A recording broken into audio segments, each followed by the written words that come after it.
परत एकदा म्हणते.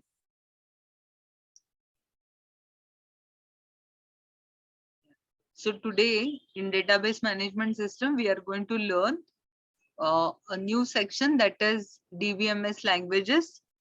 Exam point of view, again, it is important question for 5 marks.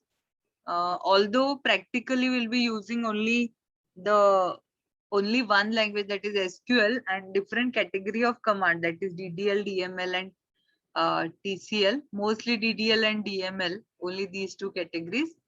But theoretically, again, there are various what you can say types in which this DBMS languages are bifurcated, that we will learn.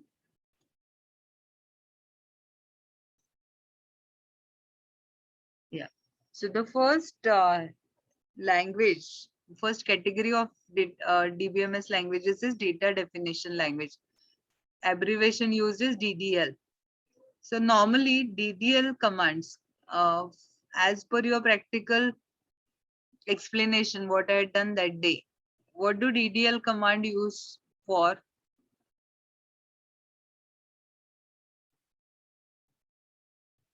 What you see on the slide is little complicated theoretical statement.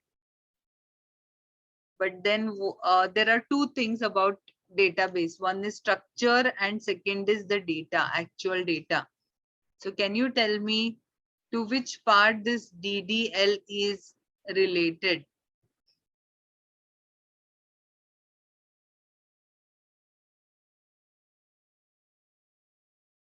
Vinay Patil, turn off your video. If you're showing only your face, then fine.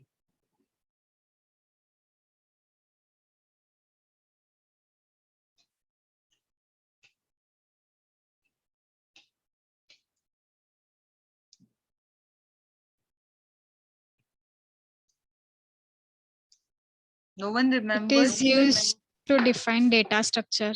Structure, not data. Don't call it as data structure. Call it as schema or the table structure.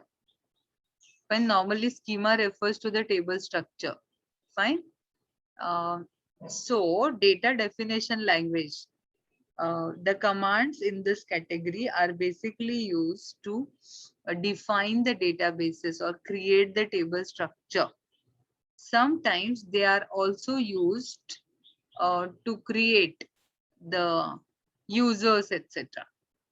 So as I told you, the duty of DBA is to create user and allocate different rights to them. But of course, that allocating right and removing right is part of the TCL category, but it is not popularly, that category is not discussed much.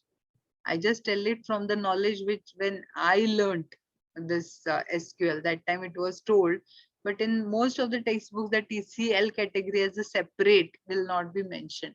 Anyways, let us discuss about this DDL. It is mostly used by database designers. So those who design the tables, just a minute.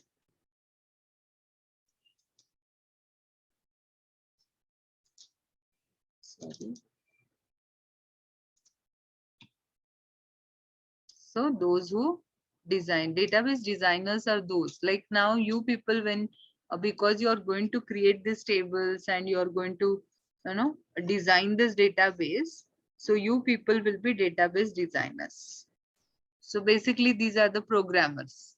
So DDL commands are used by database designers and sometimes even by DBA, because DBA is supposed to be overall coordinator for all this database management. At this, using this language, you specify conceptual schema. So conceptual schema, as you all know, that it lies in the middle and it's basically related to creation of the table, specifying table structure, of course, specifying the rules, that is the constraints, etc.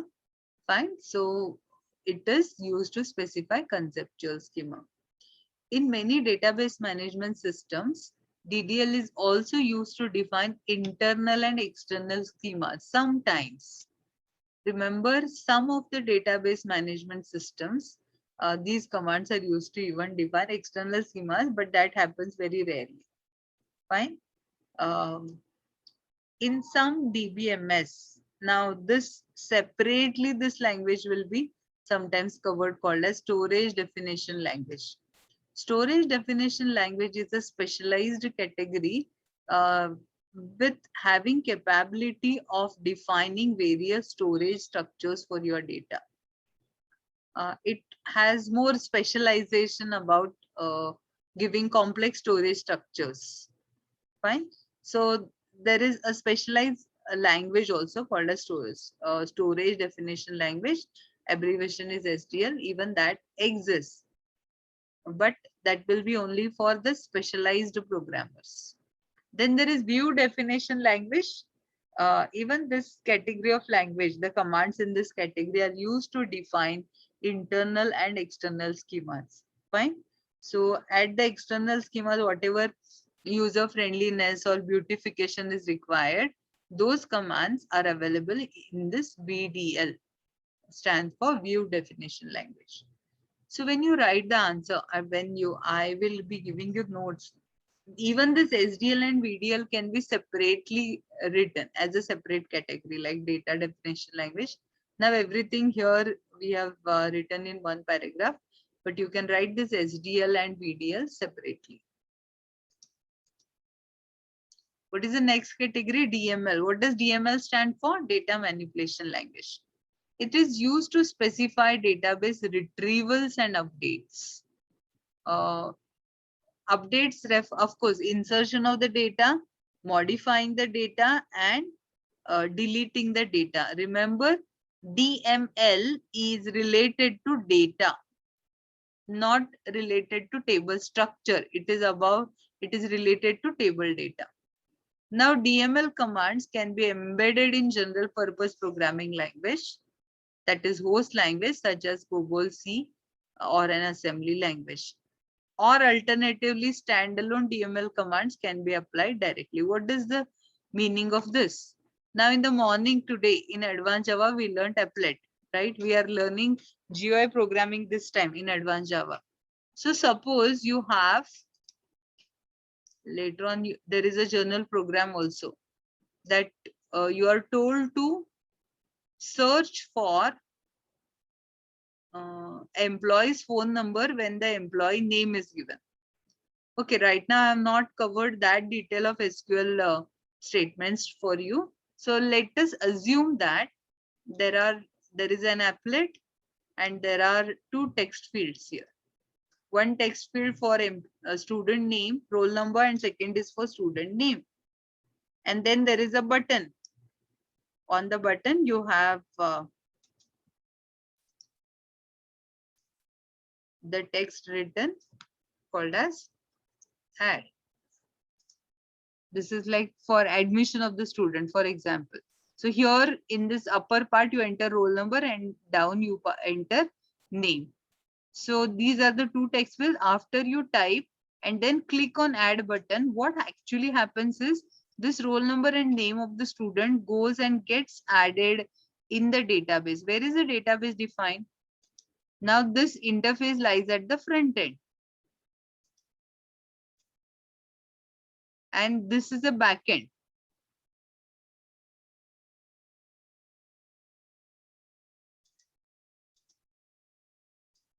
Let us call it as DB. DB stands for database and it is at the backend. So when you click on this add button, what actually is going to happen? The data will be stored in this database. Here it will be in the form of rows and columns. So all your hundreds of students' names and their roll number will be stored here in the form of, you can say, a table. Okay.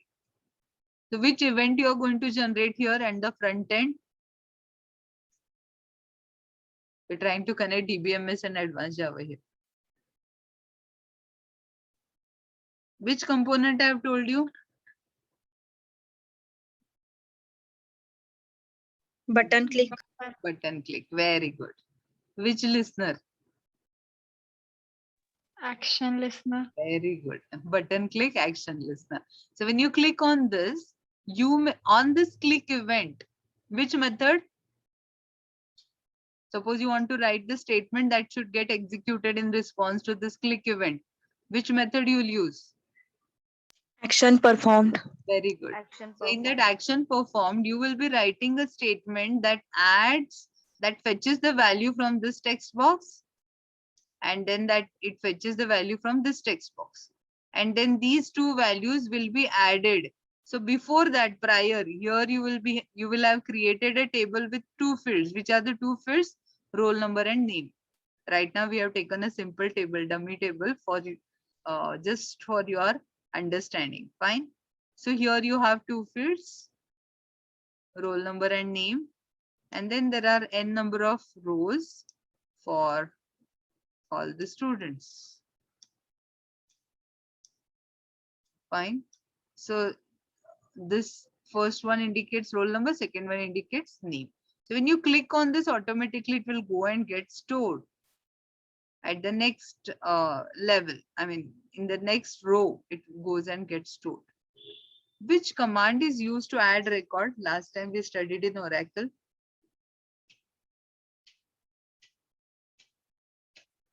Does anyone remember which command did we use to add the records?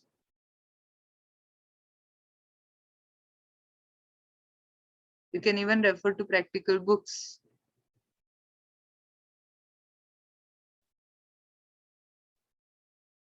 We are assuming that the table is already created and we are adding records. Can anyone tell at least one student? Insert. Very good. Who is this? Asha. Asha, very good. Insert into. So the statement here will be insert into. Suppose the table name is student.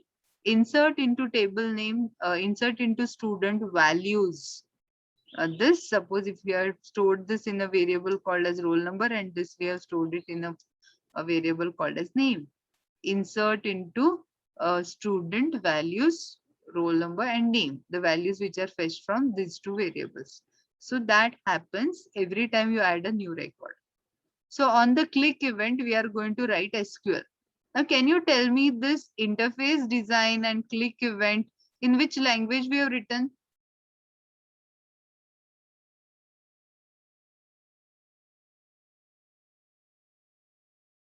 Which language we are discussing here at the front end? In this semester, which one you are learning to create window components? Which language you are learning? Java. Java. So Java is a host language. Remember, this entire applet creation will happen in Java.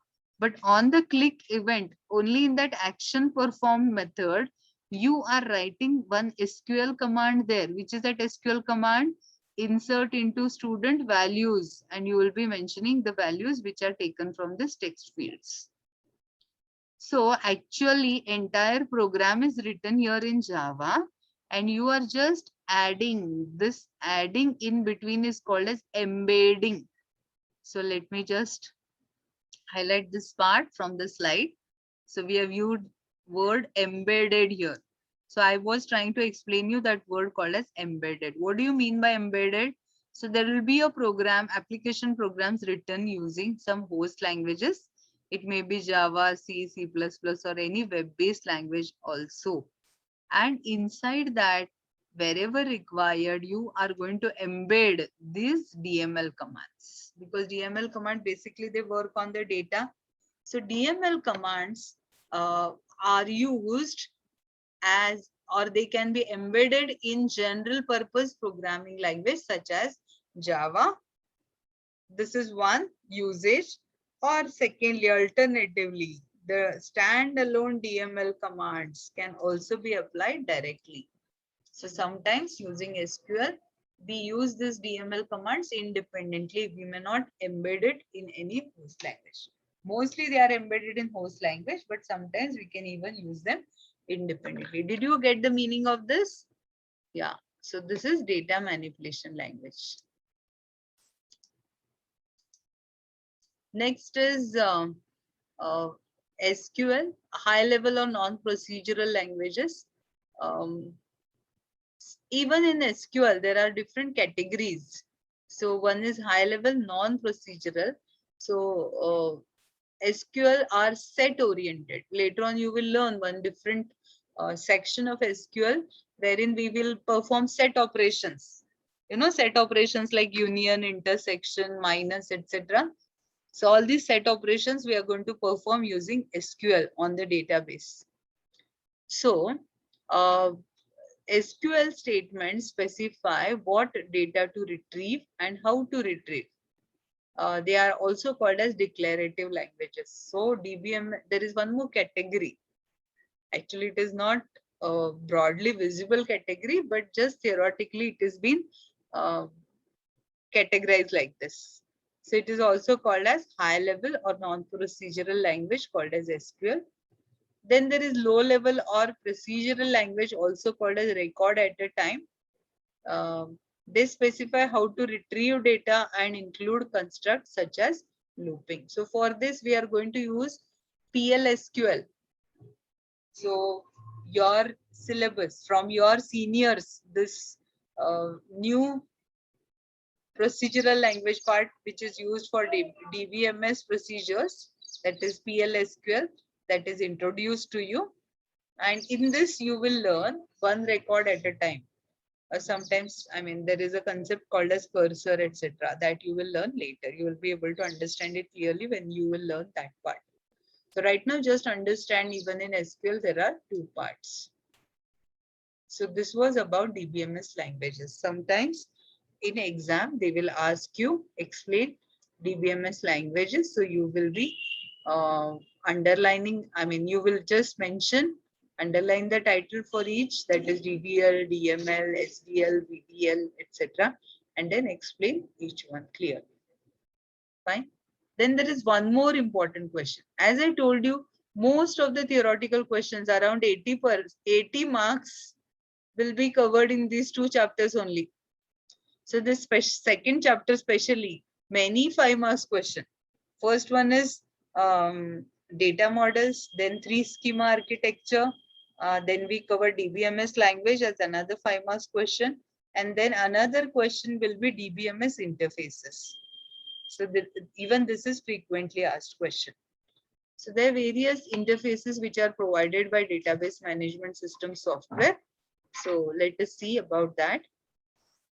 User-friendly interfaces are provided by database management system software, and they include the following types. One is menu-based. Everyone knows menu bar and sub options under that. Yeah, in basically MS Office application, you have seen there are various menus, and each menu, when you click, it opens a palette of options. So these interfaces, which are specialized in menu based, are popular for browsing on the web. Again, it depends. Nowadays, you know that even websites are modified. They are undergoing always the innovations. So this book was written some time ago. So that's why this sentence has been used, that these interfaces are popular for browsing on the web. But even on the browsers nowadays, they are not menu based. Fine. Anyways, but still earlier that option. Or you can say, okay, this sentence, we can take it like that. Have you all visited Gokte College website or any academic website for that matter, or RCU website? When you visit RCU website, you will see that there are various menus on the home page. About us, and then there is syllabus or academics, courses. Under courses, you will see all the courses information like that. Faculties, even our website, gccbca.org or gccbgm.org. In that, you will see that there are various menus under which all the options are there. So menu-based interfaces are provided mostly for browsing the web. They represent the user with lists of options called menus that let the user select from the request easily. Users need not memorize the commands. As you all know that all these GUI, in CLI, you will have to remember the syntax and you will have to remember the commands and actually manually type those commands. But in GUI, mostly everywhere the commands will be there. You just have to use mouse to select the appropriate command or option. Fine. So that's why in menu-based interfaces, users need not memorize the commands and syntax of a query language. Rather, user picks options from a menu, the query automatically gets composed. These are becoming very popular and are often used in browsing interfaces. So menu-based interfaces are also there. Okay, one more. I want to show you that, but okay, let me not show you right now. You know, for Oracle, for learning Oracle, there are two ways. One is CLI, second is GUI.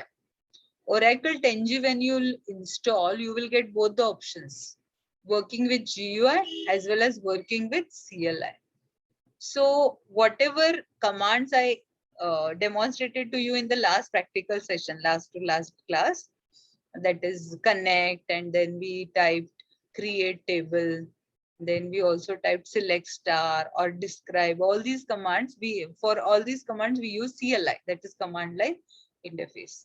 But for all these commands, there is one more type of interface which is already available in the form of GUI, graphical user interface, which is very simple. You need not even remember the syntax, whether it is create table and then columns or insert into column name values. Even if one spelling goes wrong, you know that you get stuck or command just get executed. Whereas in case of GUI, already those commands are typed. You just have to click or select the columns from that. How to do that, that I will demonstrate sometime later. Because what will happen if I demonstrate that, people will find it easy and they will start working on Oracle using that GUI itself. They will not learn the commands. But for you people, as per your syllabus, you are supposed to learn the commands, their syntax. And the more you will use CLI, you will be perfect in typing those commands or remembering the syntax. Fine. So in case of menu based, everything is GUI and you don't have to memorize the commands. Next is form based. It is designed for nav users. Sometimes depending on the users category, nav users are the freshers. For them, you have to create a form which should be very user friendly. User can fill the form entries and insert a new data, or they fill only certain entries to retrieve matching data, something like that. So form based, for everything, they will open a form, kind of online form, and for which every, you can say, explanation of every field will be mentioned there, and it becomes very easy. So form based interface, you can imagine. Graphics based is point and click, drag and drop. Here, in case of this GUI interface, here you have a schema which is in the diagrammatic form. In the sense what? This specially appears in the form of, in case of Microsoft Access. In Microsoft Access, later on I will demonstrate to you. Normally using Oracle now, whatever constraints you want to mention, like for example, constraints are the rules, right? And I gave you example of one such rule is marks cannot be negative or they cannot be more than 100. So to specify that constraint, you will have to type so many things which should be correct in spelling and all. But in case of this graphics interfaces, just now as I told you in case of Microsoft Access, even when you have to set the relationship, there is a feature like drag and drop. Like there is a table here. Okay, I'll just try to show you.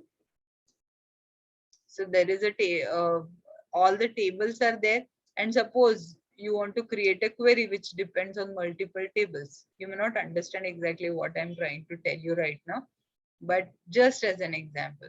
So From here, you can easily take it and drop the fields. Or suppose there are two tables and you want to establish a relationship.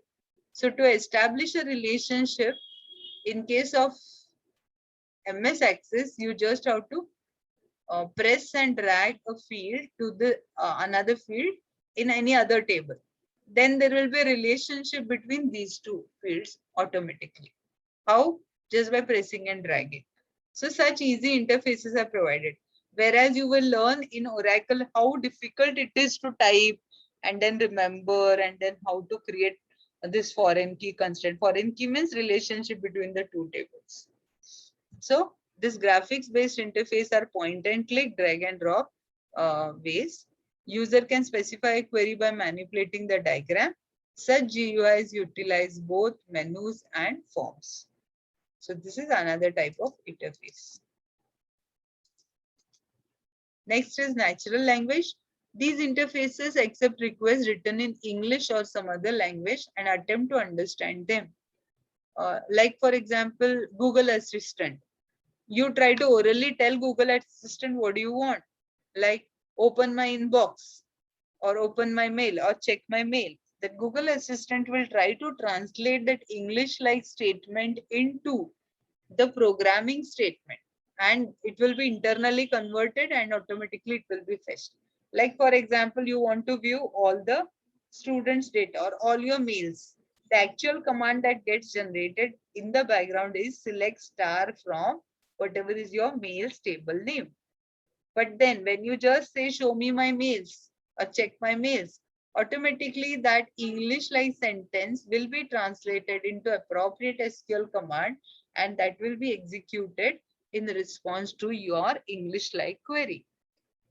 So these interfaces which use natural language, they accept your request written in English or some other language and attempt to understand them. They usually have their own schema, which is similar to database conceptual schema. The natural language interface refers to the words in the schema as well as to a set of standard words to interpret the request. So if the interpretation is successful, the interface generates the corresponding high-level query and submits to the DBMS for processing. Otherwise, again, it tries to clarify from the user. As you all know, Google Assistant, many of the times it asks you, I didn't get what you said, something like that. It will ask you to repeat your request. So similarly here, these natural language interfaces also, they will ask you to repeat your request, and accordingly, when the request is clearly understandable, they will convert it to the appropriate SQL statements and it will get the data for you. Next is interface for parametric users. Does anyone remember what are parametric users? I'd explained in case of users category.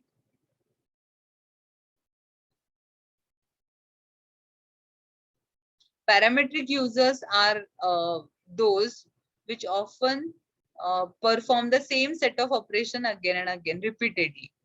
So like example, bank tellers or railway reservation clerks.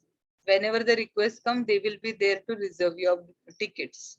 For them, because they are doing the same operation and again, there will be specialized interfaces prepared for them. For all these interfaces, a small set of abbreviated commands will be included. For example, function keys can be programmed to initiate various commands. Okay, all of you learned accountancy. You people didn't have Tally, right? But suppose I just do for those, just to give you example, I'm using this.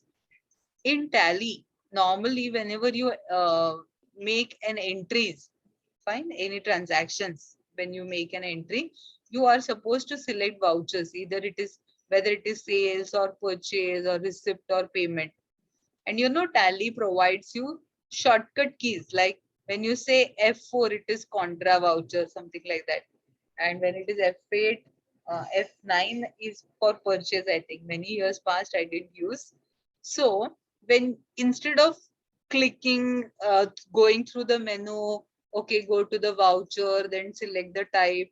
instead of doing the time consuming activity directly, you can just say F8, automatically your voucher will change to purchase or sales, whichever you want, whichever is assigned to that function keys. So as Tally uses function keys to accelerate your job, fine, or to give you fast processing of those selection of receipts or selection of vouchers. Similarly here, for parametric users, for the person who wants to perform the same thing, like maybe suppose railway reservation system has to book the seat or view the train status, then for them, for you people, you have to go select the date and train state. For them, maybe once the date is on their desk, automatically they can press some F1, F2 or some other key by which it will show you, it will show them the required details. So such interfaces for parametric users will be performed, will be created using this function keys or shortcut keys, fine, so that they can proceed with minimal number of keystrokes. So this was about, yeah, one more is there, interface for the DBA. As you know, DBA's job is to create users and grant them permissions and take off the permissions or changing the schema, etc. For them, the specialized interfaces will be provided. Fine. So this was about interfaces. We'll stop here. All of you give your attendance and leave once you have given your attendance.